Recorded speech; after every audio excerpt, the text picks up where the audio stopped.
Hey everyone, hello from Florida. Florida. My happy place. Visiting Love our Florida. clinic. We have a new clinic in Hollywood, and Thought we would catch some water while we're out here. It's so healing and so soothing. It's so amazing. So I did a series on ACEs, on adverse childhood experiences, from 8 to 1. It was super interesting. So if you've been through a traumatic childhood and you've experienced trauma in your childhood, we talked about lots of bad things that can happen, right? You are more prone to 7 of the 10 most prevalent causes of death, and on average, they died 20 years earlier.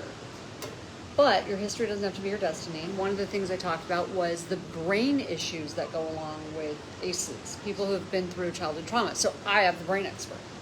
I have an advantage with the brain expert. and when we first met, one of my first gifts to you was 10 sessions of EMDR. It's a specific psychological treatment for trauma. Now, I gives met you her, therapy as a gift? and I was hooked. But I also knew she came with a little bit of baggage, so I wanted her to do a little bit of Just a therapy little to bit. sort through the baggage. And so the Adverse Childhood Experiences quiz, you can Google it and take it yourself. It looks at 10 of the most common causes of childhood trauma, from physical, emotional, sexual abuse to Neglect. parents that were incarcerated or had an addiction or mental illness, neglect, shame, and Tana had 8. And our daughter Chloe has 1. And that's the goal, from 8 to 1. But early childhood trauma changes your brain. We're doing a big study at Amen clinics.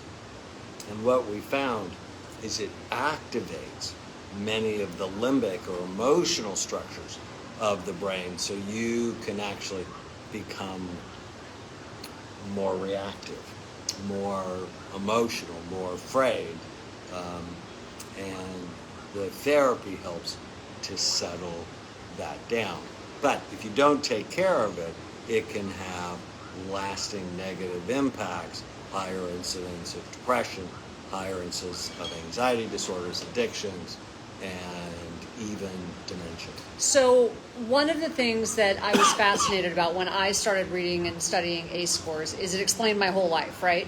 Why I was sick all the time as a kid, why I had 10 medical surgeries, had cancer in my 20s, all of those things.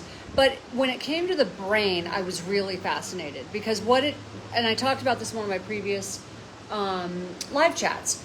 When you are exposed to constant trauma when you're a child, it's like having a tiger in your house, right? Humans were designed to run from threats. They were designed to run from tigers, but not 24/7. You're designed to run from a tiger, run from the threat, and then get away from the threat. And then recover. Right, and recover. But when you don't know where the tiger is and it's always in your house and you can never relax and you never know where that threat's going to go and when it's going to go away, what happens is, as a child, you never feel safe. Your job as a child is to go explore, is to be curious, is to, explore your environment because you feel safe at home. But when you can't do that because you've got this constant threat and fear of being harmed, then what happens is you're constantly bathed with stress hormones, with cortisol, just flooding your system and all these other stress hormones. And that actually affects your brain development. So your frontal lobes, your limbic system, your amygdala, like all of this stuff. So your frontal lobes are less developed. Your amygdala is on fire and overactive, and all these things begin to happen. So your memory centers decrease, your frontal lobes your executive center of your brain doesn't work right, and your emotional centers in your brain cannot settle down. And you can imagine how many things that affects. So you're making bad decisions. If your executive center is not working right, your emotional centers cannot settle down. So you don't trust people. You're always looking around the corner, looking over your shoulder like I was, and your memory sort of sucks. So, yeah, but we don't want to leave people with that message. We want to leave them with one of hope. Well, my big book is called Change Your Brain, Change Your Life, because you are not stuck with the brain you have. You can make it better. I can prove it. And by doing the right things to learn to calm your nervous system can just be so helpful. You meditate on a regular basis. That calms the nervous Exercise system. on a regular Hypnosis, basis. Diaphragmatic breathing, all of those things can just be so helpful. So we're in Florida. We've been getting up really early because it's so beautiful. The sunrise here is absolutely magnificent. And we've been getting up early and going for walks on the beach and going in the water. And the number of people on the beach doing yoga and meditating in the morning is just so beautiful. And then you go in the water and the water's healing, and then we've been exercising, and it's just amazing. There's so many little things. And I love what you talk about, micro moments. So those are some micro moments, but talk about micro moments. Well, see if you can find the smallest thing that happens in your day that just makes you happy. From walking on the beach, although that's not small, to noticing the sunrise, that happens every day, or the sunset, whatever's prettier in your community, holding your partner's hand, making him or her a cup of brain healthy hot chocolate. Look for the small moments, and if you do, you will find them, and your level of happiness will go way up.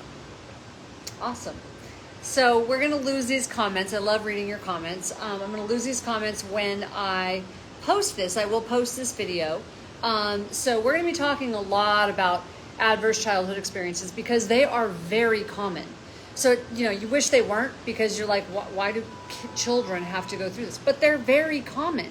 And one of the reasons they're so common is because whether you want to pass them on or not, if you've been through them, you are much more likely to pass them on. So inadvertently, whether you want to or not, you're more likely to pass them on to the next generation. But you don't have to.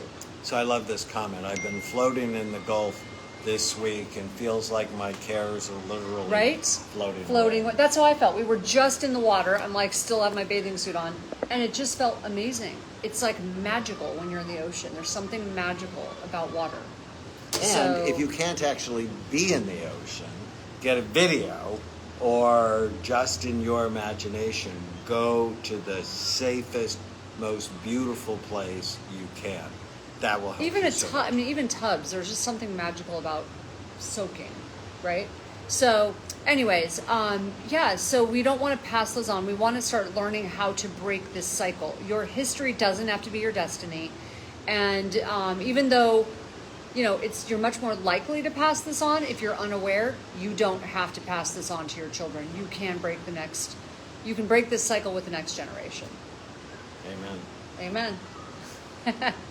All right. Take care. Bye-bye.